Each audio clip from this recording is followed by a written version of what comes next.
బడిహీడు పిల్లలందరినీ ప్రభుత్వ పాఠశాలల్లో చేర్పించాలని ప్రభుత్వ పాఠశాలల్లో విద్యార్థుల సంఖ్య పెంచి అందుకే ముందస్తు బడిబాట కార్యక్రమం చేపట్టామని కాల్వ శ్రీరాంపూర్ మండల విద్యాధికారి సిరిమల్ల మహేష్ అన్నారు. పెద్దపల్లి జిల్లా కాల్వ శ్రీరాంపూర్ మండలం జాఫర్ ఖాన్పేట్ గ్రామంలోని ప్రాథమికోన్నత పాఠశాల ప్రధానోపాధ్యాయులు ఉపాధ్యాయులు విద్యార్థులచే మండల విద్యాధికారి సిరిమల్ల మహేష్ బడిబాట కార్యక్రమం ప్రారంభించారు. ఈ కార్యక్రమంలో భాగంగా 5 సంవత్సరాలు పూర్తయిన పెరక నరసయ్య కుమారుడైన పెరక సాత్విక్ కు అడ్మిషన్ ఫామ్ అందించారు. ఈ మండల విద్యాధికారి మహేష్ మాట్లాడుతూ ప్రభుత్వ పాఠశాలల్లో విద్యార్థులకు ప్రభుత్వం అన్ని విధాల మౌలిక వసతులు కల్పిస్తుందని, ప్రభుత్వ పాఠశాలల్లో సమర్థవంతమైన ఉపాధ్యాయులు ఉన్నారని, ప్రభుత్వం ఈ విద్యా సంవత్సరం నుండి ఆర్టిఫిషియల్ ఇంటెలిజెన్స్ ద్వారా మండలంలోని కొన్ని పాఠశాలల్లో విద్యా బోధన చేయడం జరుగుతుందని, ఈ అవకాశాన్ని గ్రామంలో తల్లిదండ్రులు తమ పిల్లలను ప్రభుత్వ పాఠశాలకు పంపించాలని కోరారు. ప్రభుత్వ పాఠశాలలో విద్యా బోధన ద్వారా విద్యార్థుల్లోని సృజనాత్మక శక్తిని వెలికి తీసే విధంగా మరియు విద్యార్థుల్లో ఆలోచన శక్తిని పెంపొందించే విధంగా ఉంటుందన్నారు. సమాజంలో ప్రస్తుత అవసరాలకు తగిన విధంగా విద్యా బోధన ఉంటుందని, ఈ పోటీ ప్రపంచంలో విద్యార్థి పోటీని ఎదుర్కొనే విధంగా విద్యార్థులను తీర్చిదిద్దుతామని, అందువల్ల తల్లిదండ్రులు తమ పిల్లలను ప్రైవేటు పాఠశాలలకు పంపించకుండా తమ ప్రభుత్వ పాఠశాలలకు పంపించాలని ఆయన చెప్పారు.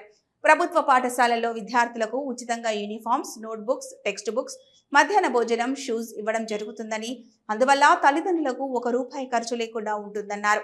ఈ కార్యక్రమంలో జాఫర్ ఖాన్పేట ప్రాథమికోన్నత పాఠశాల ప్రధానోపాధ్యాయులు ప్రకాష్ రావు, ఉపాధ్యాయులు దేవేందర్, కూచయ్య, ఉపాధ్యాయులు Mamata, Mary, Pegadapalli complex cluster resource person Kurmashetti Chander, Jafar Khanpeta ప్రజా ప్రతినిధులు, గ్రామ పెద్దలు, కుల పెద్దలు, ప్రముఖులు పాల్గొన్నారు.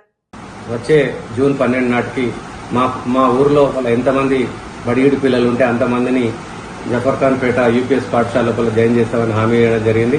ముఖ్యంగా వారికి నా యొక్క కృతజ్ఞతలు. మీరు గత సంవత్సరం నుంచి మనం గమనించినట్లయితే అమ్మ ఆదర్శ పాఠశాల కమిటీలు అనేటువంటిది ఏర్పాటు చేసుకోవడం జరిగింది. దానిలో భాగంగా శ్రీరాంపూర్ మండలం లోపల ఉన్న అన్ని ప్రాథమికోన్నత పాఠశాలలకు ప్రాథమిక వసతులు కల్పడం చేయడం జరిగింది. ఎలక్ట్రిఫికేషన్ అయితేనేమి, డ్రింకింగ్ వాటర్ అయితేనేమి, టాయిలెట్స్ కన్స్ట్రక్షన్ అయితేనేమి, పాఠశాలలో మైనర్ రిపేర్స్ అయితేనేమి, ఇవన్నీ కూడా దాదాపుగా శ్రీరాంపూర్ మండలంలో ఉన్న అన్ని పాఠశాలకు మౌలిక వసతులు కల్పించడం జరిగింది. అదేవిధంగా ఉపాధ్యాయులకు శిక్షణ కూడా ఇవ్వడం జరిగింది.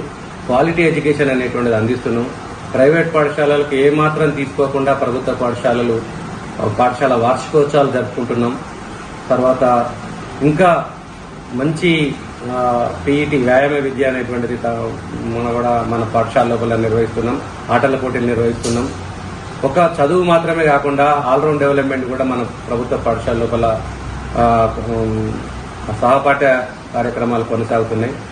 దీనికి అంతటికీ మెయిన్ ప్రజల భాగస్వామ్యం ఉంటే మేము ఏదైనా సాధించగలం అనేటువంటి నమ్మకం ఉంది. కాబట్టి నేను అందరినీ ఈ సందర్భంగా విజ్ఞప్తి చేసేది ఏంటంటే, శ్రీరాంపూర్ మండల ప్రజలను మీరందరూ ఒక్కసారి ప్రభుత్వ పాఠశాలకు వెళ్లి అక్కడ ఉన్నటువంటి వసతులను పరిశీలించి మమ్మల్ని క్వాలిటీ ఎడ్యుకేషన్ అందించడంలో భాగంగా మీరు మమ్మల్ని ప్రశ్నలు అడగండి.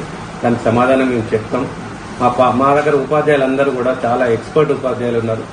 పోస్ట్ గ్రాడ్యుయేషన్ కంప్లీట్ చేసినటువంటి ఉపాధ్యాయులు ఉన్నారు. కాబట్టి శ్రీరాంపూర్ మండల ప్రజలకు మరొకసారి విన్నవించేది ఏంటంటే, అందరినీ కూడా ప్రభుత్వ పాఠశాల లోపల చేర్పించడానికి మీ వంతు ప్రయత్నం చేయండి. Thank you.